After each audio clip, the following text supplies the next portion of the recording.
والسابقون الأولون من المهاجرين والأنصار والذين اتبعوهم بإحسان رضي الله عنهم ورضوا عنه.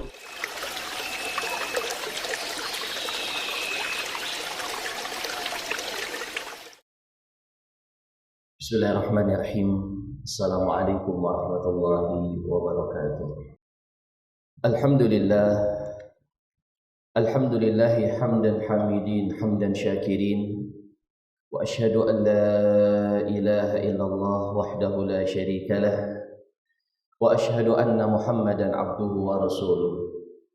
Allahumma salli wa sallim wa barik ala sayyidina wa habibina Muhammadin wa ala alihi wa ashabihi ajma'in, amma ba'd.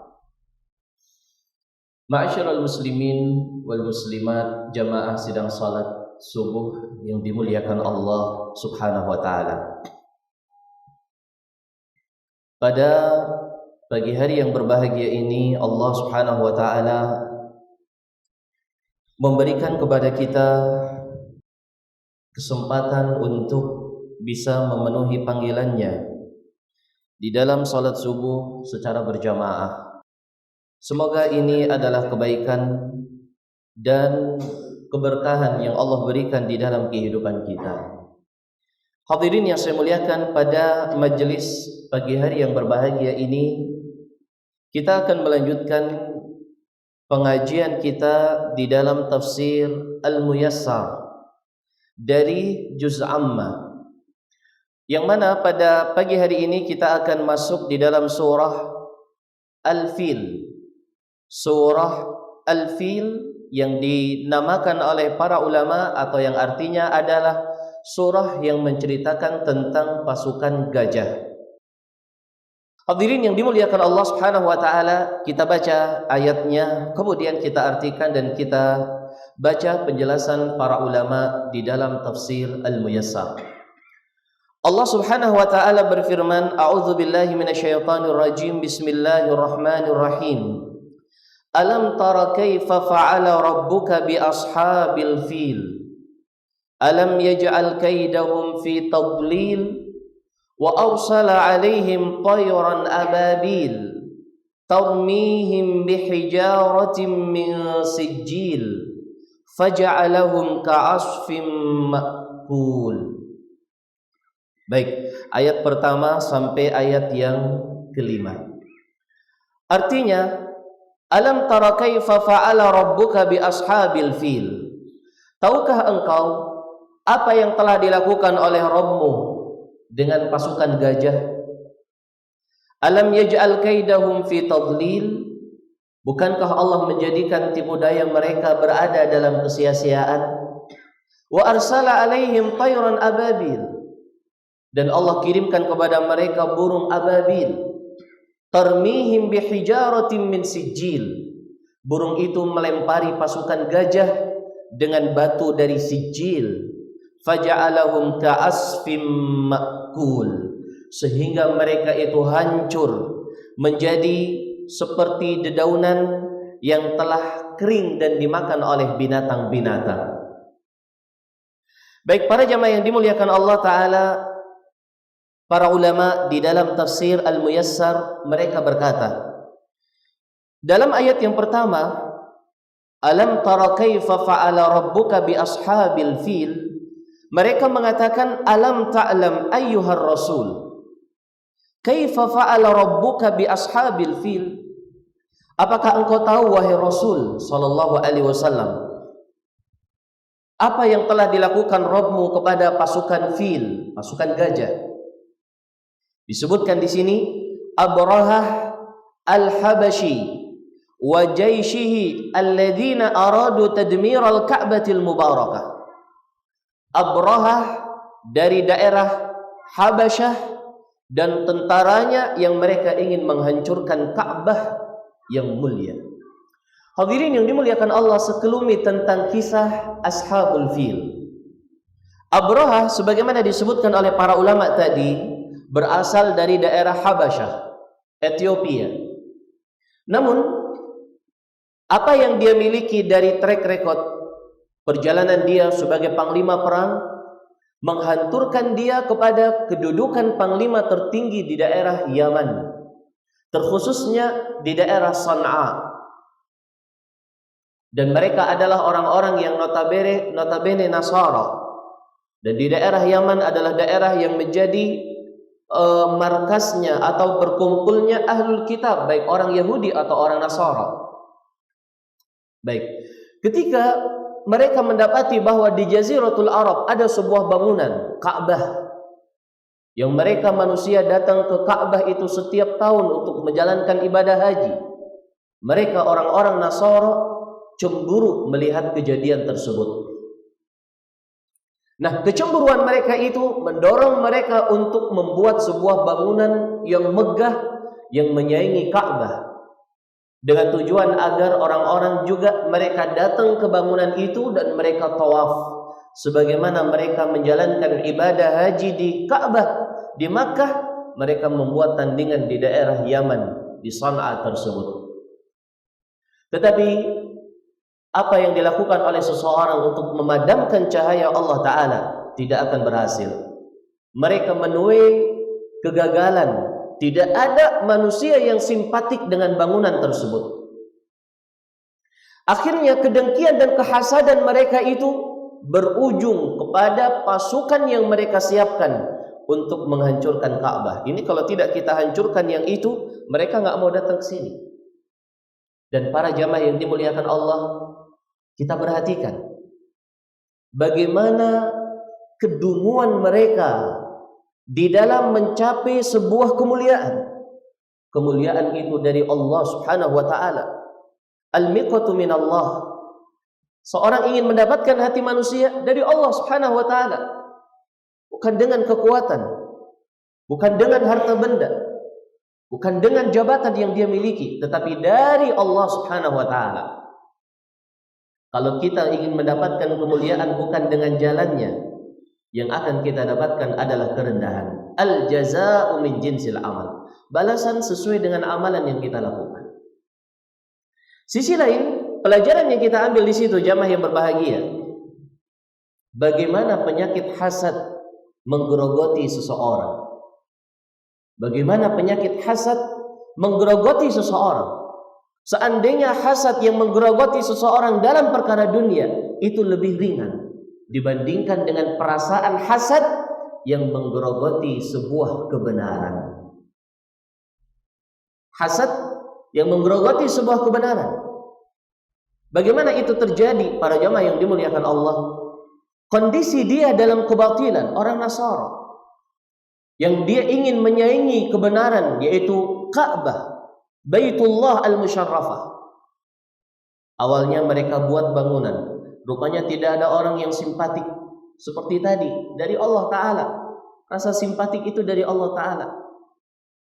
Tetapi hasad itu tidak bisa mereka bendung. Sampai akhirnya mereka terjatuh ke dalam pintu kehancuran mereka sendiri ketika akan menghancurkan rumah Allah Subhanahu wa Ta'ala. Sebagaimana dinamakan surah ini Al-Fil, disebutkan oleh ulama tafsir mereka mempersiapkan 40 ekor gajah. Dalam sebagian riwayat dari kutub at-tafasir disebutkan 10 ekor gajah. Dan kita tahu bagaimana keadaan gajah. Ibarat kalau zaman sekarang ya tank yang besar dan lain sebagainya. Baik. Mereka menyiapkan tidak tanggung-tanggung para jamaah yang dimuliakan Allah, pasukan gajah. Dari situ dinamakan kejadian itu dengan kejadian Al-Fil. Baik, subhanallah, ketika mereka berjalan dengan pasukannya dengan penuh kesombongan, setiap mereka melewati sebuah daerah, mereka berhasil taklukkan. Mereka melewati daerah, mereka berhasil taklukkan. Mereka berhasil taklukkan. Terus mereka merengsek mendekati Ka'bah. Kejadian yang terjadi di saat itu disebutkan oleh ulama sejarah ketika pasukan Abrahah itu menawan atau menahan kurang lebih 200 ekor onta yang dimiliki oleh kakeknya Rasulullah SAW, yaitu Abu Talib. Ketika Abu Talib mendengar berita itu, datang dia dan menuntut agar onta-ontanya itu dibebaskan. Abrahah kaget. kamu yang bertanggung jawab dengan Ka'bah, dan saya datang dengan pasukan yang besar ingin menghancurkan Ka'bah. Namun yang kamu tanyakan hanya onta yang kamu miliki. Mana kepedulian kamu dengan Ka'bah itu? Jawaban Abdul Muttalib di kala itu adalah jawaban yang sangat mantap. Innalaha rabban yahmiha. Ka'bah itu memiliki Rabb yang akan menjaganya. Sedangkan onta-onta itu adalah milik saya. Akhirnya dilepas. Hadirin yang dimuliakan Allah Subhanahu wa taala, ketika mereka mendekati Ka'bah, sebuah kejadian unik terjadi. Ontanya Abrahah, gajahnya Abrahah dan gajah-gajah yang lain kalau diarahkan ke arah Ka'bah, mereka langsung duduk menderu. Ketika mereka diarahkan untuk ke kanan dan ke kiri, ke barat dan ke timur, mereka langsung berlari dengan cepat. Ketika mereka diarahkan untuk kembali ke arah selatan, mereka berlari dengan cepat. Tetapi mereka diarahkan ke arah utara, ke arah Ka'bah, mereka duduk. Dan ini hadirin yang dimuliakan Allah adalah alamat atau tanda-tanda dari Allah Azza wa Jalla. Barangkali mereka itu akan sadar. Tetapi tidak. Mereka pacu dan mereka pukulin gajah tersebut sehingga mereka dipaksa untuk berjalan menuju Ka'bah. Disitulah apa yang dikatakan oleh Nabi SAW di dalam hadis Aisyah, yaghju zaisunil Ka'bah. Pernah ada pasukan yang mereka akan menghancurkan Ka'bah, itu Abrahah.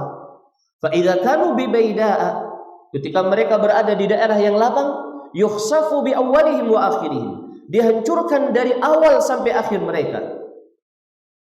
Dimatikan oleh Allah Ta'ala, dihancurkan mereka oleh Allah Ta'ala. Dengan apa? Dengan burung ababil yang akan kita baca nanti.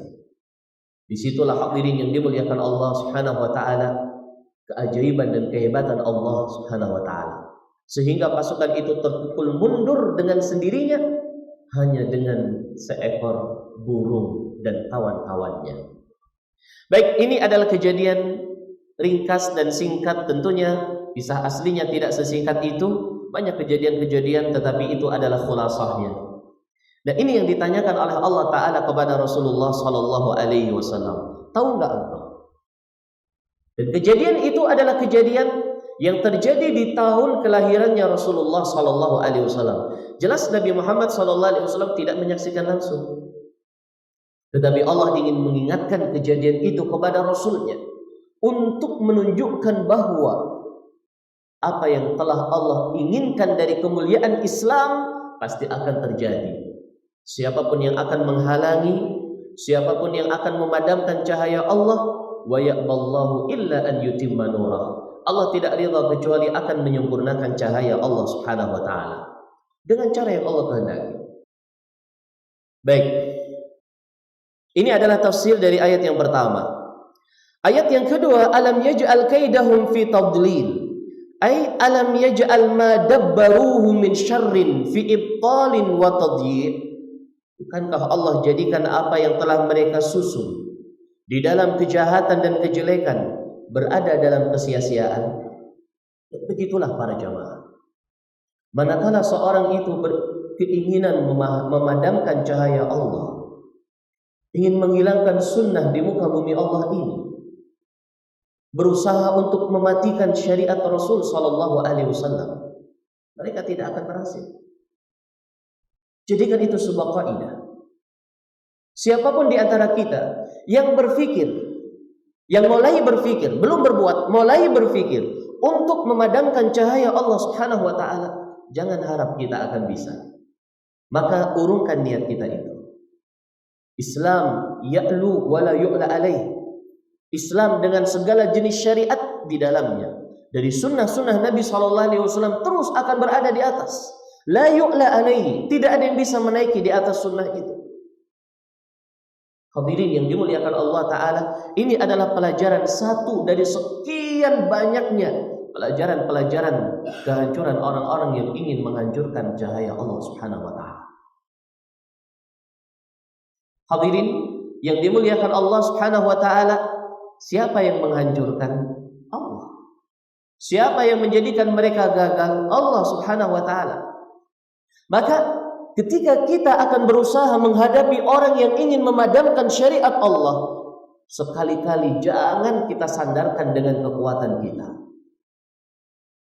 Jangan dengan harta benda yang kita miliki. Demi Allah, sunnah itu tersebar, dakwah itu tersebar, syariat Islam diterima oleh masyarakat.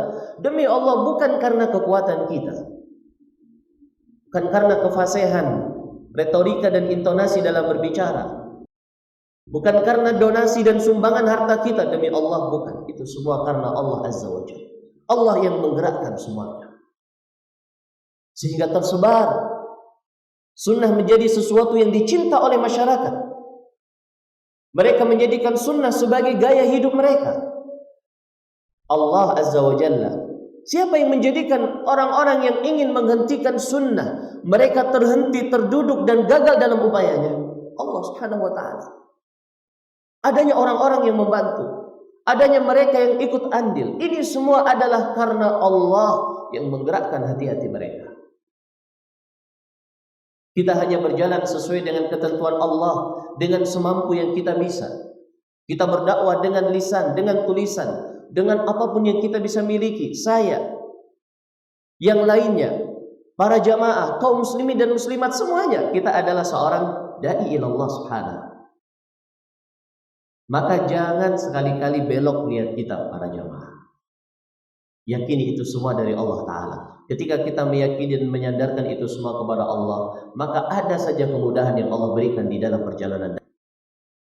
Wa arsala alaihim tayran ababil. Kelompok-kelompok yang berturut-turut, satu rombongan, satu rombongan, satu rombongan. Allah kirim kepada pasukan Abraha itu. Takdhifuhum bihijarah. Burung ini membawa sebuah batu. Disebutkan dalam buku-buku tafsir 3 batu yang mereka bawa. Dibawa oleh paruhnya 1, dibawa oleh 2 cengkraman kakinya 1-1, semuanya 3. Baik, burung itu terbang dengan berkelompok-kelompok, mereka jatuhkan saja itu. Tarmihim bihijarah, dengan batu min sijil. Kata para ulama menyebutkan min tinin muhajjarah, dari tanah yang sudah mengeras. Batu yang terbuat dari tanah yang sudah mengeras. Para ulama menyebutkan kalau sijil itu bebatuan diambil dari neraka. Para ulama lain menyebutkan sijil adalah maknanya batu yang terbuat dari tanah liat yang sudah mengeras. Yang penting batu. Baik. Dan subhanallah, batu ketika Allah Ta'ala tentukan dan takdirkan dengan sesuatu, akan berubah menjadi sebuah senjata yang mengerikan, yang jatuh di atas kepala mereka dan membuat mereka itu hancur tubuh mereka. Hadirin yang dimuliakan Allah Ta'ala, betapa banyak peneliti-peneliti dan ilmuwan yang mereka terkagu dengan bom nuklir yang dijatuhkan dahulu di akhir Perang Dunia Kedua di daerah baik Hiroshima, dan mereka mencari tahu siapa yang membuat bom nuklir itu. Dikatakan rupanya hanya sekian buah saja yang dibuat. Katanya orangnya begini, katanya orangnya begitu, menewaskan sekian dan lain sebagainya. Hadirin yang dimuliakan Allah Subhanahu wa ta'ala, adakah di antara mereka yang mau untuk melihat dan mentadabburi kejadian ini? Batu dibawa oleh seekor burung. Bayangkan, bukan drone, bukan pesawat tempur, tapi seekor burung. Tetapi itu akan telah dan bisa menghancurkan pasukan yang demikian hebatnya. Adakah di antara mereka yang tertarik dengan kejadian ini, sehingga mereka mau mempelajari dan mendekatkan diri mereka kepada Islam, atau mereka masuk Islam? Inna fi dzalika laayatin liulil albab. Itu semua tanda-tanda kekuasaan Allah bagi orang yang memiliki hati. Baik, berarti para jamaah yang dimuliakan Allah, yang menghancurkan pasukan Abraha yang demikian hebatnya di kala itu adalah burung-burung yang membawa batu dari tanah liat. Itu semua kehendak Allah Ta'ala. Allah akan membantu dan menolong hamba-hamba yang membantu agamanya dengan jalan yang Allah kehendaki. Mungkin kalau kita pikir tidak masuk akal. Tetapi coba lihat Abu Talib di kala itu, bagaimana keyakinan mereka kepada Rabb yang memiliki Ka'bah, Allah yang akan menjaganya. Kenapa kita tidak seperti itu, para jamaah? Ini memberikan kepada kita sebuah pelajaran hidup yang besar. Masa depan kita, kehidupan kita. Hadirin yang dimuliakan Allah Ta'ala, kita yakin bahwa kita itu akan hidup sampai tua. Kita yakin bahwa kita akan hidup sampai beberapa saat sesuai dengan ajal yang Allah tentukan kepada kita. Begitu. Kita akan hidup. Tetapi kenapa keoptimisan bahwa kita itu akan hidup tidak diiringi dengan keoptimisan akan fasilitas hidup, padahal yang telah dan yang akan menjanjikan semuanya satu, Allah Subhanahu wa taala. Hadirin yang dimuliakan Allah Subhanahu wa taala, ini adalah timbangan yang berat sebelah. Kenapa tidak kita yakini Allah akan memberikan kepada kita kecukupan dari jalan yang Allah kehendaki? Mereka yang masih bergelimang di dalam dosa kemaksiatan, terkhusus di dalam nafkah yang mereka cari, dari barang-barang yang haram, dari pekerjaan-pekerjaan yang haram, dan lain sebagainya. Kenapa kita tidak menyandarkan semuanya kepada Allah dan mengatakan, Innali Rabban yahmini, aku memiliki Rabb yang akan menjaga aku ketika berada di atas syariat Allah Subhanahu wa taala. Kita optimis kalau kita akan hidup. Bagaimana nanti, siapa yang akan memberikan makanan masa depan? Kita yakin kita punya masa depan. Tetapi kita kenapa tidak yakin kepada zat yang akan menjamin masa depan kita? Bukankah yang akan memberikan kepada kita masa depan adalah zat yang telah menjamin kita rezeki? Kan sama. Kalau kita yakin kalau kita memiliki masa depan, maka yakin bahwa masa depan kita juga akan ditanggung dan dijamin oleh zat yang telah menetapkan kepada kita masa depan. Siapa tahu kita tidak ada masa depan. Tiba-tiba umur kita pendek, selesai. Begitu para jamaah yang saya muliakan. Oleh karena itu, ini pelajaran yang berharga kepada kita semuanya di dalam arti sebuah kehidupan. Baik. Kemudian di dalam ayat yang kelima, Allah menutup surah ini dengan ayatnya faja'alahum ka'asfim ma'kul. Allah jadikan, kata para ulama, faja'alahum bihi muhaqqamin. Allah jadikan mereka itu hancur. Ka'auraqiz zar'il yabisah, seperti dedaunan yang kering. Dedaunan yang kering, allati akalat hal bahaim, yang dimakan oleh binatang-binatang, summa ramat biha, kemudian dibuang. Ampas dedaunan yang dimakan oleh seekor kambing dan lain sebagainya dan dimuntahkan kembali. Hancur, lumat tubuh-tubuh mereka. Fala ilaha illallah wala haula wala quwata illa billah. Oleh karena itu para jamaah, kembali kepada pelajaran pertama tadi, ketika kita muncul dalam pikiran kita keinginan untuk menghancurkan dan memadamkan cahaya Allah Ta'ala, maka urungkan niat itu. Urungkan niat itu. Dan kalau bisa, mari kita pelajari bersama apa yang ada di dalam sesuatu yang ingin kita hancurkan. Jangan sampai kita yang salah, mereka yang benar, kemudian kita mengikuti kebatilan dan kesesatan, semakin menjauh dari kebenaran. Dengan itu insya Allah, Allah Ta'ala akan memberikan kepada kita hidayah kepada jalan Allah yang lurus. Baik, demikian beberapa pelajaran-pelajaran yang bisa kita tarik dan kita ambil dari tafsir surah Al-Fil. Semoga menambah wawasan di dalam ilmu agama Islam, dan semoga Allah jadikan kita semua sebagai hamba-hambanya yang selalu berada di atas penjagaan Allah Subhanahu wa taala. Demikian atas waktu yang telah diberikan. Terima kasih atas perhatian semuanya. Insyaallah kita cukupkan sekian. Subhanakallahumma wa bihamdik, asyhadu an la ilaha illa anta, astaghfiruka wa atubu ilaik. Assalamualaikum warahmatullahi wabarakatuh.